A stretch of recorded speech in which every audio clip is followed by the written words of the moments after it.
ॐ नमः शिवाय। अथ श्री शिवमहापुराणे रुद्रसंहितायां सृष्टिखंडे अष्टमोऽध्यायः।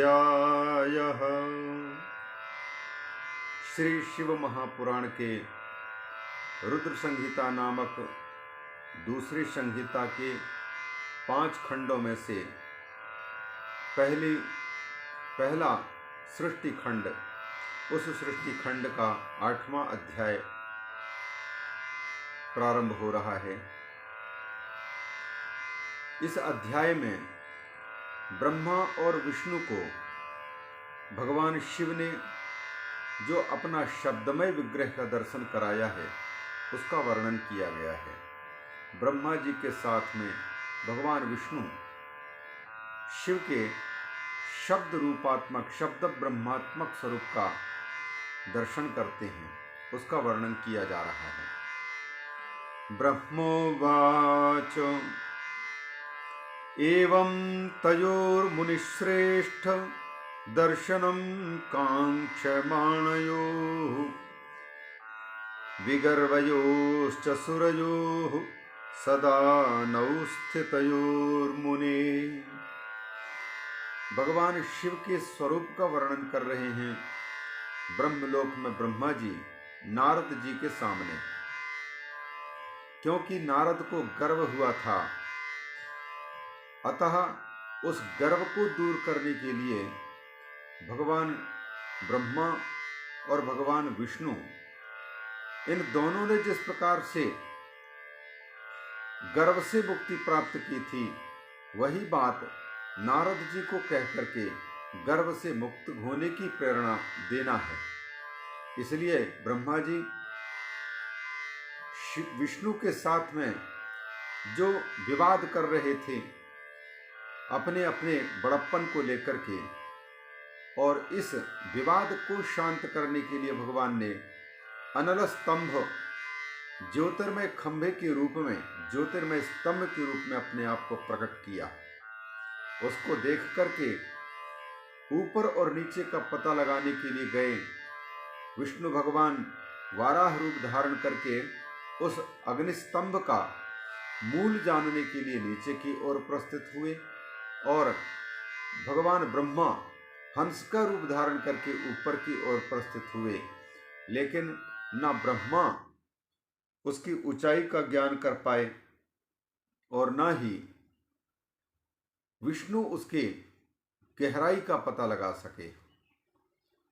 अतः उन दोनों के बीच में अवस्थित जो ज्योतिष स्तंभ था, उस ज्योतिष स्तंभ को ही इन दोनों ने स्वयं प्रार्थना की कि भगवान, हमारे बुद्धि की बस की बात नहीं है कि हम आपको जान सकें या आपके अंत का पता लगा सकें। आपका मूल कहाँ से है और कहाँ तक आपका विस्तार है, इस चीज को हम जान नहीं सकते प्रभु। मन और वाणी से परे है आपका स्वरूप। अतीतः पंथानम तव च महिमा वांग मनसयोः। भगवन, जानी वो न ते रूपम, जानी वो नहीं ते रूपम। हम दोनों के दोनों आपके स्वरूप को नहीं जान पा रहे हैं। योसी सोसी महाप्रभो, भगवान आप चाहे जो भी हों, पर उसी रूप में आपको हे महेशान, नमोस्तुते महेशान, रूपम दर्शय नौ त्वरम।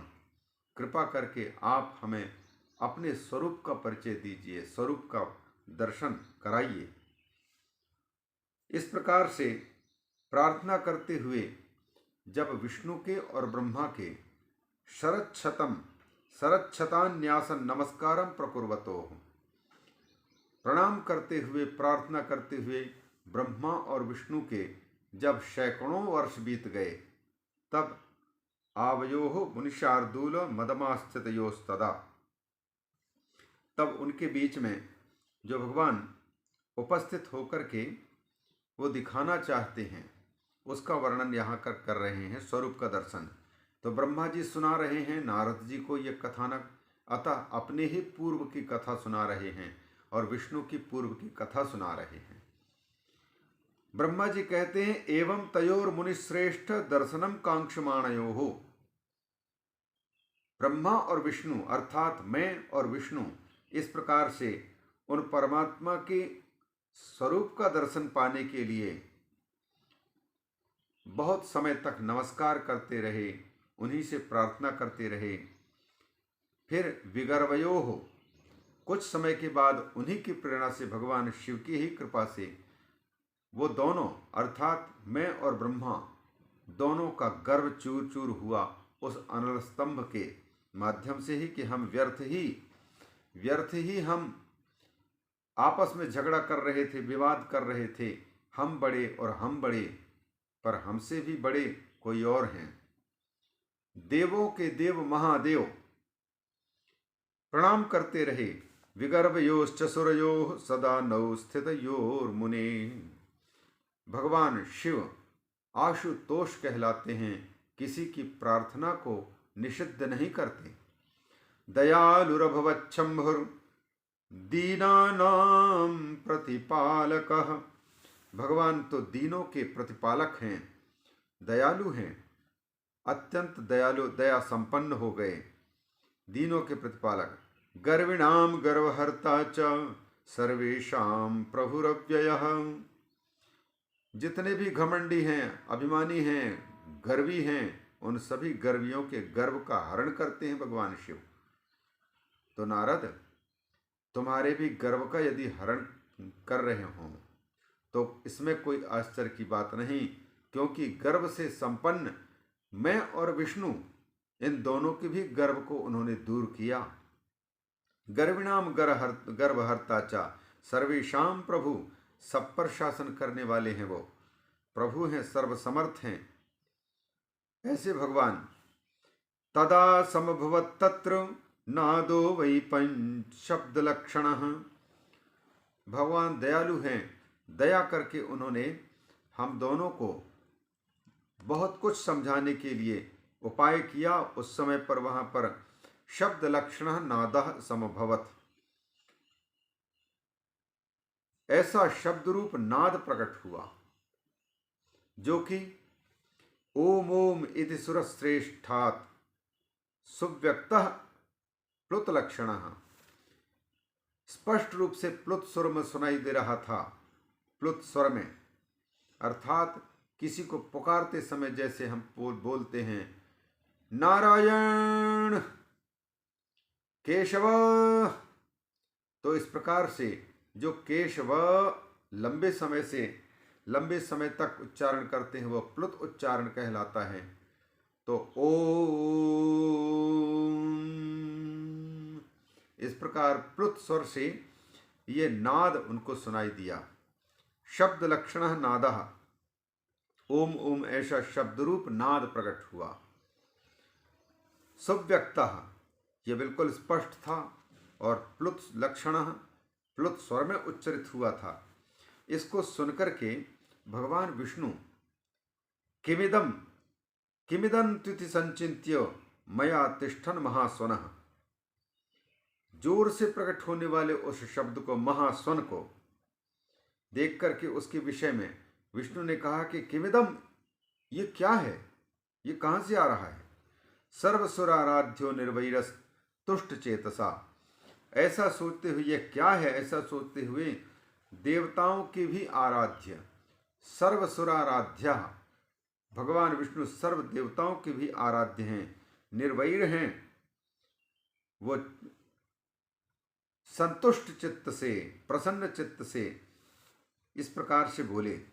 तब तक देखते हैं वो लिंगस्य दक्षिणे भागे तथा पश्यत सनातनम आद्यम वर्णमकाराख्यम उकारम चोत्तरे ततः।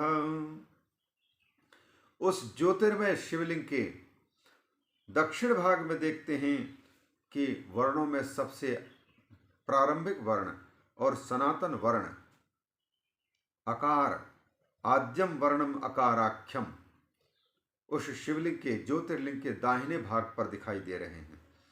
और उकारम चोत्तरे, और उत्तर भाग पर, दक्षिण भाग पर तो अकार दिखाई दे रहा है, उत्तर भाग पर उकार दिखाई दे रहा है। मकारम मध्यतश्चैव, और बीचों बीच में मकार दिखाई दे रहा है।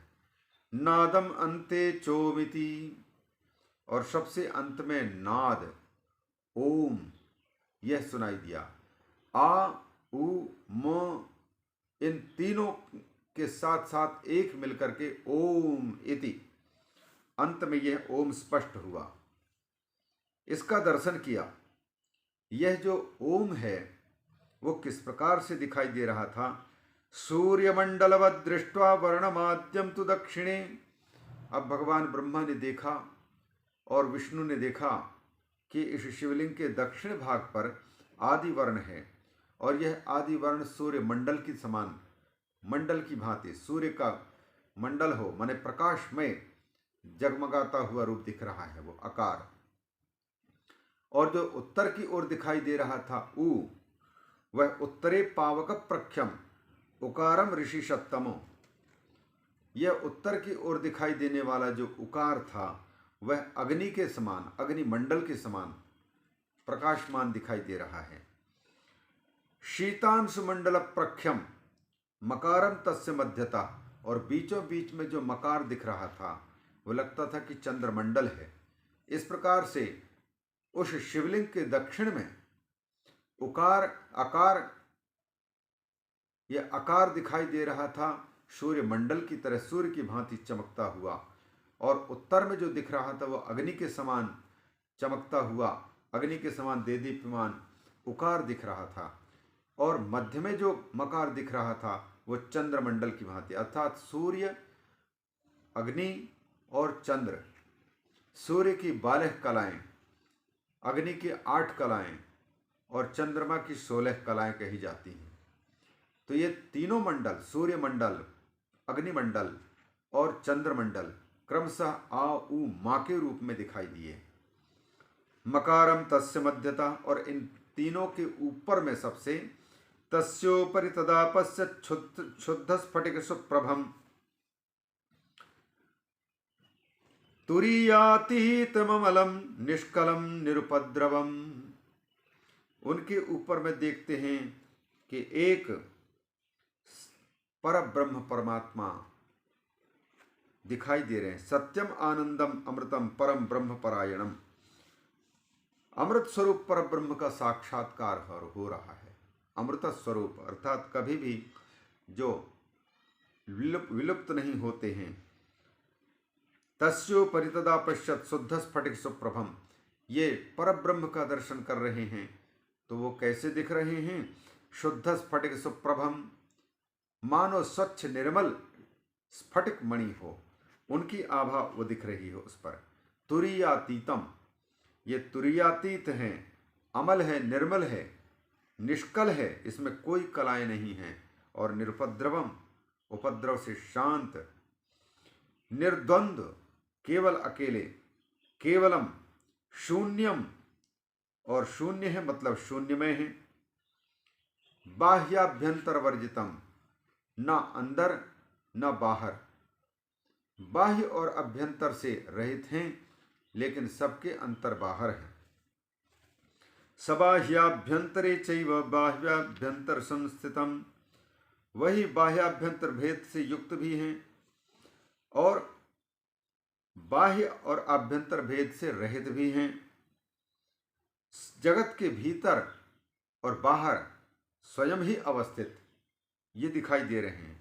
सबाह्याभ्यंतरे चैव बाह्याभ्यंतर संस्थितम आदिमध्यांतरहितम, वह परब्रह्म ऐसे दिख रहे हैं।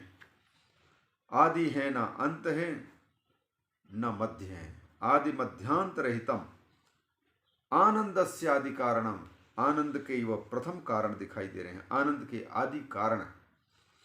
और वेद श्रुतियां जिसको कहती हैं सत्यम आनंदम अमृतम परम ब्रह्म परायणम, अमृत स्वरूप पर ब्रह्म, इस प्रकार परमात्मा का दर्शन हुआ।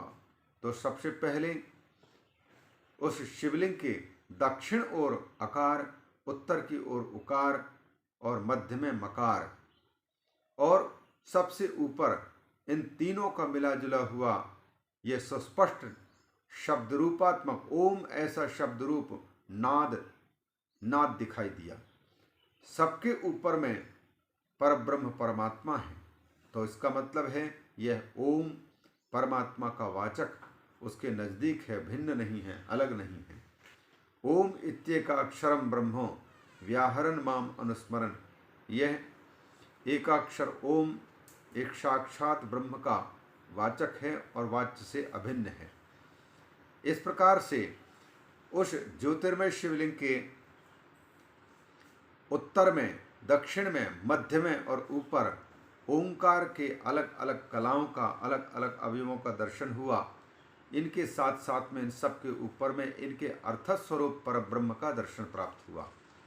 वह परब्रह्म कैसा है इसका वर्णन यहाँ पर 8वें श्लोक से लेकर के और 10वें श्लोक तक 3 श्लोकों में किया कि वह शुद्ध स्फटिक की भांति निर्मल है, सुंदर प्रभा वाला है, तुरीयातीत है, निर्मल है और निष्कल है।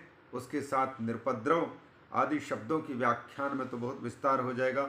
निर्द्वंद, केवल, अकेले, शून्य है, बाह्याभ्यंतर वर्जितम, न उनका अंदर है न बाहर है। जैसे कमरे के अंदर भी है और कमरे के बाहर भी है, तो अंतर बाहर, लेकिन वह स्वयं अंतर और बाहर से रहित हैं और वही अंदर और बाहर अवस्थित हैं। सबाह्याभ्यंतरे चैव बाह्याभ्यंतर संस्थितम, और वह दिखाई दे रहे हैं आदि मध्यांतर रहितम, न उनका कोई शुरुआत है, न कोई मध्य है, न कोई अंत है। और कहते हैं आनंदस्य आदि कारणम, आनंद के मूल हैं वो। जो भी आनंद को प्राप्त करता है वो उनकी कृपा से प्राप्त कर पा सकता है, क्योंकि वो आनंद की जड़ हैं। इस प्रकार से श्रुतियों ने जिसको सत्यम आनंदम ब्रह्मो, सच्चित आनंद घन जिसको कहा है, उन परब्रह्म परमात्मा का मैंने और विष्णु ने दर्शन किया। ब्रह्मा जी नारद जी को कहते हैं कि हम दोनों का गर्व चूर चूर हो गया। हम तो समझते थे कि हम ही बड़े हैं, लेकिन हमसे भी बड़े देव हैं। इसलिए नारद, तुम जो समझते थे कि सारी दुनिया में काम पर विजय करने वाले एकमात्र अकेले हैं, और ऐसा कहकर के तुमने कामारी भगवान शिव का अपमान किया। जो भगवान काम विजय कर चुके हैं, काम को जीत चुके हैं, वो परमात्मा भी अपने आप को कभी मैं मदनारी हूँ, मैं कामारी हूँ नहीं कहते। और तुमने शील निधि की कन्या श्रीमती के रूप को देख करके मुग्ध हो गए, और पहले जो तपस्या की थी गंगा के अवतरण स्थान पर, जो शंकर जी के तपस्थली में तप करने के कारण उसके प्रभाव से तुम कामारी बने थे, काम को जीत चुके थे, लेकिन तुमने भगवान शंकर को भूला। इसीलिए तुम्हारे इस शंकर को भूलने के कारण ही तुम्हें यह दीन दशा देखने को पड़ी। जो व्यक्ति अभिमान करता है कि मैं कामजयी हूँ, तो परमात्मा समझते हैं ठीक है, तेरे घमंड को, गर्व को, अभिमान को चूर चूर अभी करता हूँ। सच्चरित्रवान होना अच्छी बात है, लेकिन सच्चरित्र का अभिमान होना खतरनाक है। इसलिए नारद, केवल तुम्हारी ही ऐसी स्थिति नहीं है, बल्कि हम सब दोनों की भी है, ब्रह्मा की भी और विष्णु की भी है। हमने भी अपने आप को बड़ा मान रखा था, इसलिए इस अहंकार को, गर्व को, इस मद को दूर करने के लिए ही भगवान शिव ने शिवरात्रि के अवसर पर यह ज्योतिर्मय लिंग प्रकट किया, जिसके आदि अंत का हम पता ना लगा सके। अंत तो गत्वा, उन्हीं से जब हमने पूछा, निवेदन किया, योसी सोसी महादेव, हे प्रभु आप जो भी हों, आपको नमस्कार, कृपा करके आप अपने स्वरूप का दर्शन भी कराइए, साथ ही साथ आपके स्वरूप के बारे में भी बताइए। इसलिए सैकड़ों वर्षों तक हमारी प्रार्थना करते रहने पर जब हमारा गर्व चूर चूर हुआ देखा महादेव ने, तब जाकर के ये अपने शब्द ब्रह्मात्मक रूप दर्शन कराना प्रारंभ किया। तो नारद, सावधान होकर के श्रवण करो। जब विष्णु ने देखा कि ये सब शिवलिंग रूप देखा था, उसको भी देख करके आश्चर्यचकित हुए, और यहाँ पर शब्द ब्रह्मात्मक रूप जब सदाशिव का देखे, तो इसको देख करके कुत एवात्र संभूतः परीक्षावो अग्निसंभवम, इस को देख करके विष्णु ने कहा कि ये कहाँ से आ गया, ये कौन है, चलो इसकी परीक्षा करें, इसका आदि अंत का पता लगावें। ऐसा कह करके विष्णु ने कहा कि अधो गमिष्याम्य हम, मैं नीचे जाता हूं वाराह रूप धारण करके। अधो गमिष्याम्य नल स्तंभस्य अनुपमस्य च, यह तो अनुपम है, इसके किसके जैसे है ये बता पाना मुश्किल है। ऐसे अनुपम रूप को देख करके और विष्णु ने कहा कि चलो इनका आदि अंत का हम पता लगावें।